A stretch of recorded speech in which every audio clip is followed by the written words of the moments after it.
केरला के वायनाड डिस्ट्रिक्ट में heavy rain की वजह से बहुत बड़ा लैंडस्लाइड हुआ, जिसमें 350 से ज़्यादा डेथ हो चुकी है। और ऐसा कहा जा रहा है कि केरला की हिस्ट्री में ये डेडलीस्ट नेचुरल डिजास्टर्स में से एक है। और ये कुछ लाइव लोकेशन की पिक्चर्स है वायनाड की, जो भीषण दृश्य दिखा रही है हमें। और अगर वायनाड डिस्ट्रिक्ट का लोकेशन अगर हम देखें तो ये केरला के मैप में ये रेड इसमें शो किया गया है। तो लैंडस्लाइड के बारे में आओ चलो देखते हैं कुछ कॉजेस और solutions. Hello everyone, welcome to my channel and let's begin. Wayanad landslide के कॉजेस में अगर हम देखें तो सबसे पहला हेवी रेन हुआ था और 140 mm का रेनफॉल 24 आवर्स में हुआ, जो कि बहुत ज़्यादा होता है। और कुछ जगहों में तो 300 मिलीमीटर हुआ है। उसके बाद हेवी रेन की वजह से चेलियार रिवर जो है उसने बहुत सारे सेडिमेंट इकट्ठा किए और वो नीचे लेकर आई, जिसकी वजह से भी ये डेडली लैंडस्लाइड बना है। उसके बाद आता है वीकनिंग ऑफ फोर्स।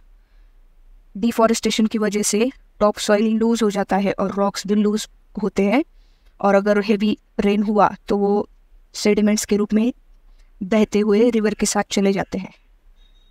और उसके बाद आता है कंस्ट्रक्शन एक्टिविटीज़, इंफ्रास्ट्रक्चर डेवलपमेंट और मोनोक्रॉपिंग। ये भी कारण बताए जा रहे हैं वायनाड के लैंडस्लाइड के पीछे। और अगर हम एक फैक्ट देखें तो वायनाड में 1950 से 2018 में लगभग 60% फॉरेस्ट गायब हो चुका है। मतलब अभी 40% तक ही फॉरेस्ट बचा है जो सेव करता है हमें। बाकी पूरा रॉक हमें दिखता है, पूरा पत्थर पहाड़ ऐसे ही दिखते हैं, पत्थर। ये पूरा इंडिया का मैप है, जिसमें अगर हम देखें सबसे हाईली अफेक्टेड लैंडस्लाइड की वजह से कौन से स्टेट्स है। जम्मू कश्मीर है, हिमाचल प्रदेश, उत्तराखंड, अरुणाचल प्रदेश, नागालैंड, मणिपुर, मिजोरम और West Bengal. Moderately affected states है असम, मेघालय, त्रिपुरा, महाराष्ट्र, गोवा, कर्नाटका, केरला और तमिलनाडु।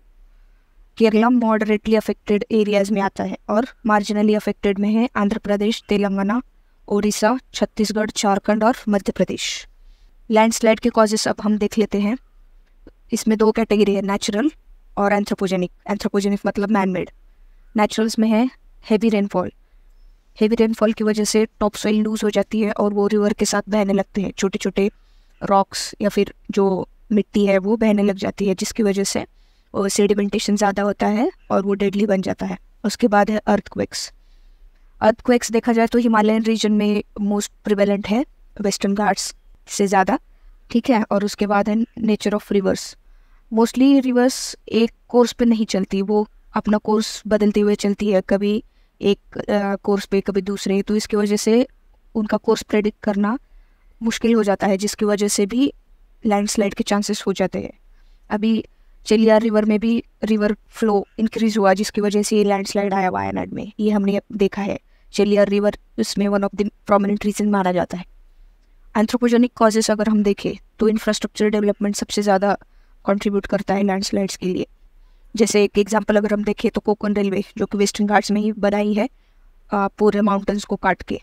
ये एक इंजीनियरिंग मार्वल माना जाता है, पर ये माउंटेन्स जो है उनको वीक करता है, क्योंकि टनल्स वगैरह बनाने होते हैं तो वो पूरा गड्ढा बना के आर पार टनल बनाया जाता है, जिसकी वजह से ऊपर का जो रॉक सॉइल्स हैं वो लूज हो जाते हैं, जिसकी वजह से लैंडस्लाइड के चांसेस बढ़ जाते हैं।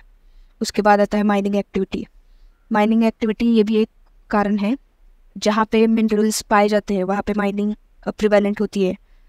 और जैसे आयरन, बॉक्साइट, मैंगनीज, ये वेस्टर्न घाट्स में पाए जाने वाले मिनरल्स हैं, जिसके कारण लैंडस्लाइड होती है। उसके बाद है डिफॉरेस्टेशन। मुझे लगता है कि डिफॉरेस्टेशन ये सबसे मेन कारण है लैंडस्लाइड होने के पीछे। अगर प्लांट्स ही नहीं रहेंगे तो वो सॉइल को पकड़ेंगे कैसे, और वो सॉइल लूज हो जाता है। उसकी वजह से फोर्स वीक होने की वजह से लैंडस्लाइड या फिर मड फ्लो के चांसेस बढ़ जाते हैं। उसके बाद अनसस्टेनेबल टूरिज्म। पहाड़ों के रीजन में बहुत ही ज़्यादा कंस्ट्रक्शन एक्टिविटी, टूरिज्म की वजह से कंस्ट्रक्शन एक्टिविटीज़ बढ़ जाती है, जिसकी वजह से नेचर की जो ब्यूटी है या फिर नेचुरल सस्टेनेबल टूरिज्म अगर है तो वो ठीक है, पर अगर वो अनसस्टेनेबल है तो वो उसका खतरा बढ़ जाता है। नेचुरल डिजास्टर होने के चांसेस बढ़ जाते हैं। अभी वायनाड लैंडस्लाइड के होने के बाद डार्क टूरिज्म नाम का शब्द भी बहुत चर्चा में है। डार्क टूरिज्म ऐसा होता है जहाँ पे ट्रेजेडी होने के चांसेस ज़्यादा होते हैं। उसको डार्क टूरिज्म कहते हैं। ठीक है, उसके बाद है क्लाइमेट चेंज। क्लाइमेट चेंज तो आपको सबको पता ही होगा कि क्लाइमेट चेंज की वजह से बहुत सारे डिजास्टर हो रहे हैं। फ्लड्स हो गए, अर्थक्वेक्स हो गए, लैंडस्लाइड्स हो गए, या फिर साइक्लोन्स हो गए, ये सब होते हैं। अगर वेस्टर्न घाट्स की बात की जाए तो अरेबियन सी का गर्म होना, उसकी वजह से रेनफॉल बढ़ जाता है, और रेनफॉल की बढ़ने के कारण वेस्टर्न घाट्स में लैंडस्लाइड्स जैसे डिजास्टर्स होने की संभावना बढ़ जाती है।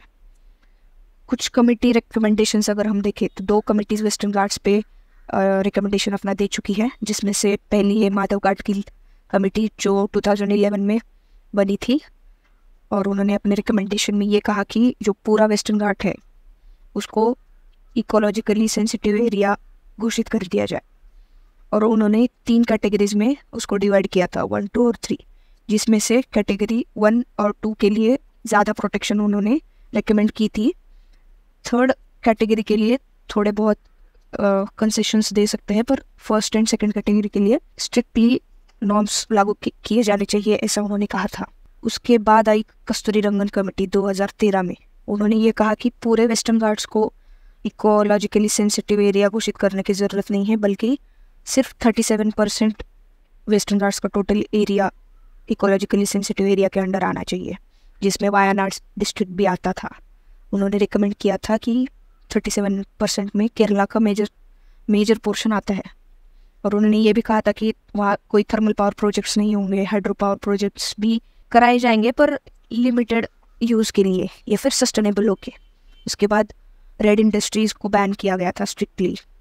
ये दोनों कमिटीज़ के रिकमेंडेशन सरकार ने नहीं अपनाए। ये अभी तक चल रहा है कि अपनाया जाए या नहीं। अभी वे फॉरवर्ड क्या हो सकता है इस केस में? अभी बहुत सारे नेचुरल डिजास्टर्स हम देख रहे हैं, हेवी रेनफॉल है, लैंडस्लाइड्स है, साइक्लोन्स आए, और भी बहुत कुछ हो रहा है इंडिया में या फिर पूरे वर्ल्ड में। तो हम एज ए ह्यूमन क्या कर सकते हैं? इंडिया के लेवल की अगर हम बात करें तो हम रूट मैप बना सकते हैं। मतलब सेटलमेंट कहाँ तक होनी चाहिए, मतलब एनक्रोचमेंट अगर पहाड़ी इलाका है तो वहाँ कितने मीटर्स तक एनक्रोचमेंट हो सकती है, या फिर उसके कुछ सेट रूल्स रेगुलेशंस होने चाहिए। उसके बाद एनवायरनमेंट इम्पैक्ट असेसमेंट भी होना चाहिए। ये तो मेरे हिसाब से बहुत ही अच्छा स्टेप है। अगर कोई भी कंस्ट्रक्शन एक्टिविटीज़ हम कर रहे हैं तो उसमें उस एक्टिविटी से एनवायरनमेंट में कितना इम्पैक्ट आएगा उसका असेसमेंट करना ज़रूरी है, ताकि आगे हम उसके मिटिगेशंस के स्टेप्स या फिर प्लानिंग अच्छे से कर पाए। उसके बाद आता है इकोलॉजिकली सेंसिटिव एरिया को डिमार्केट करना। कस्तूरी रंगन कमेटी ने 37% बोला था, माधव गढ़वाल कमेटी ने पूरे वेस्टर्न घाट्स को ये से डिक्लेयर करने के लिए कहा था, पर पूरा नहीं, एटलीस्ट हम 37 तो कर सकते हैं। ठीक है, देखते हैं अभी गवर्नमेंट का क्या राय है इस पर। उसके बाद माइक्रोजोनिंग करना ज़रूरी है। माइक्रोजोनिंग की वजह से हमें प्लानिंग अच्छे से एग्जीक्यूशन हो सकती है। और सबसे लास्ट है लोकली ट्रेंड मैन पावर। जो वहाँ के लोकल से उनको पता होता है अच्छे से कि उसका क्या हज़ार्ड है या फिर उसका रिस्क कितना है। अगर उनको प्लानिंग में हम इन्वॉल्व कर ले तो बेटर प्लानिंग में कन्वर्ट हो सकता है।